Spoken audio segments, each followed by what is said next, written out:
All right, let's jump right in.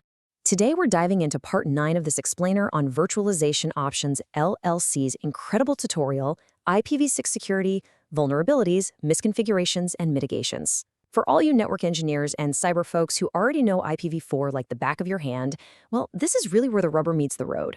We're looking at the critical operational blind spots in modern networks. We actually aren't talking about protocol flaws today. We're talking about what happens when your security operations simply cannot see what is right in front of them. This section of the tutorial focuses specifically on monitoring, logging, and operational gaps, and it highlights a pretty stark reality. Even if you build a perfectly architected IPv6 deployment, it is completely vulnerable if your security operations stack just doesn't speak the language. So I've got to ask you a pretty urgent question about your current setup.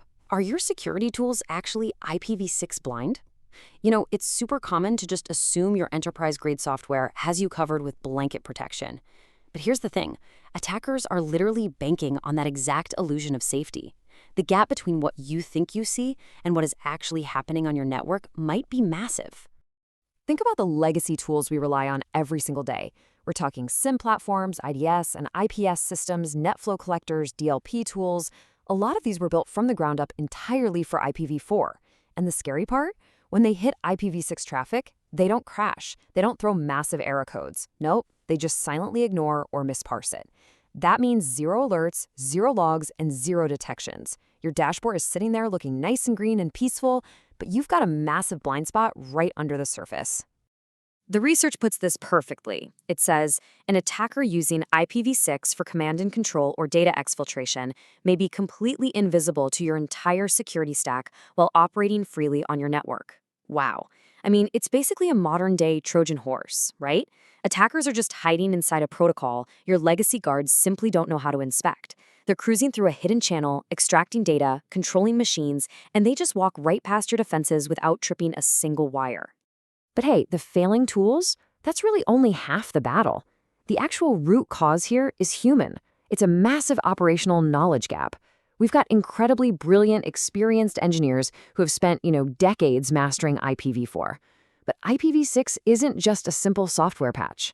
It's a totally different beast with entirely different rules.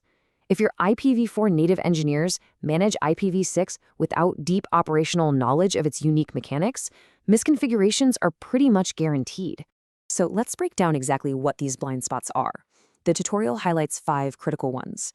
First up, NDP and the neighbor cache model, basically how devices actually locate each other now. Then there's Slack address generation and privacy extensions, which totally overhauls how IPs are tracked. You've also got extension header processing, which brings its own unique security headaches. Oh, and you can't just block all ICMP anymore. You really have to understand the specific ICMP v6 filtering policy under RFC 4890. Finally, first hop security configuration.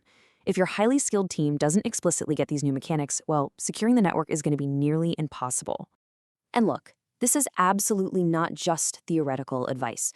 The National Security Agency itself has actually weighed in on these specific operational vulnerabilities. And let's be honest, when the NSA starts flagging a systemic network issue, it's time to sit up and pay attention. Their directive on this is crystal clear. They say, ensure all network administrators have received proper IPv6 training and education before administering IPv6 networks, not after deployment. Catch that emphasis on timing? Before administration, not after. That old habit we all have of just deploying tech and figuring out the security quirks on the fly, yeah, that is a recipe for absolute disaster with IPv6. Fixing the human firewall is the ultimate prerequisite here. You can't patch a knowledge gap after an attacker has already exploited it. So the research lays this out into 2 straightforward, completely non-negotiable steps for your security team.